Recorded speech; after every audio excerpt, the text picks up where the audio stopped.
2026 சட்டமன்ற தேர்தல் வர இருக்குது. அதற்காக இப்ப ஒரு அறிக்கை வெளியிட்டிருக்கார்.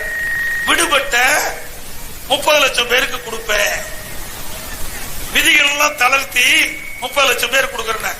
இன்னும் 8 மாசம் இருக்குது. ஏற்கனவே 28 மாசம் கழிச்சு தான் மற்றவங்களுக்கு கொடுத்தீங்க. இப்ப 30 லட்சம் பேருக்கு இந்த 8 மாசத்துக்கு தான் கொடுக்கிறாரு. அப்படின்னா 52 மாசம் போயிட்டு 52 மாசம் அவளுக்கு கிடைக்க வேண்டிய மாதம் தோறும் 1000 ரூபாய் கிடைக்கல. இதுவும் ஒரு நடிப்பு. இது தேர்தல் வரைக்கும் தான் சொல்லுவாங்க, தேர்தல் வரைக்கும் தான் இந்த பணத்தை கொடுப்பாங்க. தேர்தல் முடிஞ்சா தகுதியின் அடிப்படையில் கொடுப்புன்னு சொல்லி இதையும் நிறுத்திடுவாங்க. இப்ப 30 லட்சம் பேர் கொடுப்புன்னு சொன்னதையும் தேர்தல் முடிஞ்சு நிறுத்திடுவாங்க. இதுதான் திமுக பொய் பிரச்சாரம். இது 2021 சட்டமன்ற பொதுத் தேர்தலில் அண்ணா திமுகவின் சார்பாக அறிக்கை வெளியிட்டோம்.